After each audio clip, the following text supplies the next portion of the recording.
parasite within our ranks. If this is so, then why the Kikongo strain? If their intent was to wipe you out. Skullface said the remaining English parasite was close to the boss. If this latest strain was his doing, he wouldn't have tipped his hand. It is possible someone brought eggs onto the base without knowing. Stuck to their shoes, clothing. Okay. Well, that makes the most sense to me. Thought it And where would did be the a little eggs different come than from? this. You mentioned that your boss visited Nzoya Badiopulu. Sure, but his gear's disinfected immediately upon return. Then he was not the carrier. And not just the boss.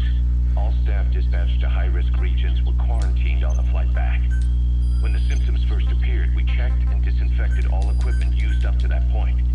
Any and all prisoners, soldiers, materials, and animals extracted during missions were also quarantined. So, that just leaves... I have seen children around here. Where are they from? all over.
There's no choice with the head. Oh, never mind then.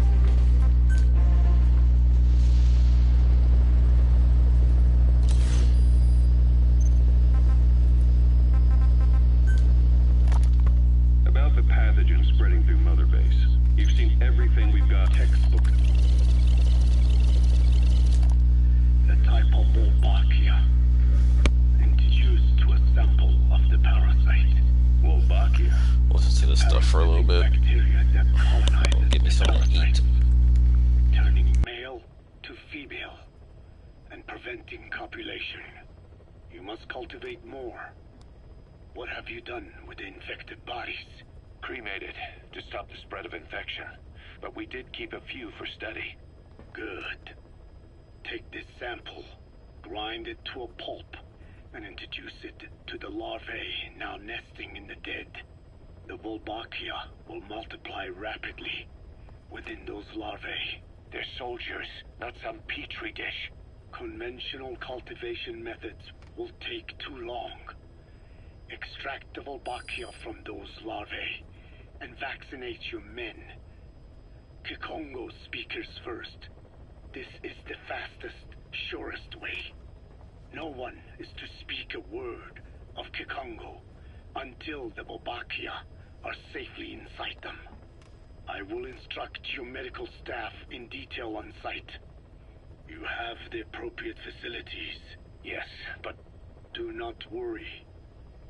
I made a pact with your Bedejolone on the honor of the Dene. I speak no lies. Keep an eye on him. Will do. Follow me. I'll take you to the medical team. Now, we must wait for the Wolbachia to multiply in the larvae. How is the disease transmitted? If it's carried by insects or rodents, then... There is no intermediate host. So... The vocal cord parasites lay their eggs in the larynx of the host. Most hatch and migrate to the lungs. but some are transported to the mouth through ciliary movement, mixing in with saliva. Saliva. Droplet transmission.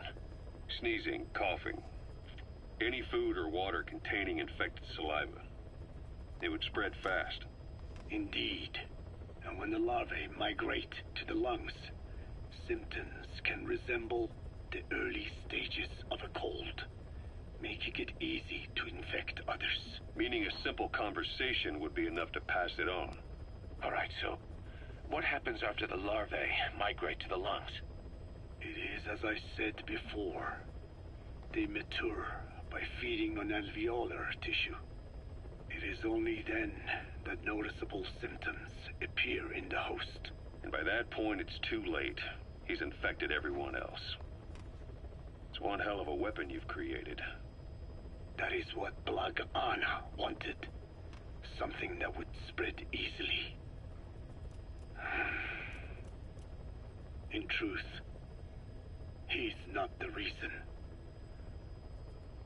But we will discuss that another time. The Walbakia have multiplied. We're preparing to extract them and begin vaccinating. But is this really the only way? Sure, it'll prevent infection, but the cost? You would rather remove their vocal cords? No. Tactical communication's the linchpin of what we do. What if we were to ban the use of Kakongo? Insufficient. First, there's no guarantee that only the Kakongo strain is here. Second, there is the matter of how the parasites lay their eggs. Before they can copulate, they must be exposed to the pronunciation of a specific language for a period of time, like a container filling with water. But the duration between when the container is full and when the copulation actually begins varies from case to case. In other words, even if the infected stop speaking as a countermeasure, it may already be too late. The only true solution is to prevent copulation through the Wolbachia, or by physically removing the affected tissue. Do any antiparasitics work? It sounds as though you have already tried. Yeah. We tried every one there is, and nothing. I have yet to find a medicine that can remove the parasites. At best, it temporarily covers their ears. Why is that? Because the parasites are companions to us. To remove them inevitably harms the host. Companions? More than you think. And this is why the human immune system cannot eliminate them.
We've inoculated the staff with Walbachia to keep them from becoming symptomatic. That should also contain the infection. How did this happen in the first place? It has to have been a Cypher spy within our ranks. If this is so, then why the Kakongo strain? If their intent was to wipe you out, Skullface said the remaining English parasite was close to the boss. If this latest strain was his doing, he wouldn't have tipped his hand. it is possible someone brought eggs onto the base without knowing. Stuck to their shoes, clothing. Well, that makes the most sense to me. And where did the eggs come from? You mentioned that your boss visited Nzoya Badiopulu. Sure, but his gear's disinfected immediately upon return. Then he was not the carrier. And not just the boss. All staff dispatched to high-risk regions were quarantined on the flight back. When the symptoms first appeared, we checked and disinfected all equipment used up to that point. Any and all prisoners, soldiers, materials, and animals extracted during missions were also quarantined. So, that just leaves... I have seen children around here. Where are they from? All over. Some were being held hostage at a mine. Then there were the troublemakers at Wala Yamasa. Wala Yamasa? Yeah. Their clothes, their things. Did you burn them? They're just kids. We couldn't. And besides, not one of them's shown symptoms. The parasites don't infect prepubescent hosts. Their vocal cords are not fully developed. Well, if infection doesn't occur in children... It is possible they carried eggs on their clothes, and the infection spread from them. Check the kid's stuff. I doubt there is any trace left by now. But if there is, some of those kids must be close to hitting puberty. How could we have missed this? The name Wala Yamasa got quite a reaction from you. I'm guessing the Kakongo strain was released in that village. Cypher used that region to experiment with vocal cord parasite transmission. The Kakongo strain. The settlements around the refinery upstream of Wala Yamasa were the proving grounds. They would infect one villager, then record transmission speed. Dangerous work. If they failed to contain the infection, it would slip into the surrounding regions. At which point the world found out about the parasites, making them useless as a weapon. Incredible they'd risk such a thing. The test site was densely populated too. A terrible place for such experiments. No doubt, they thought burning everything would wipe away all traces. The settlement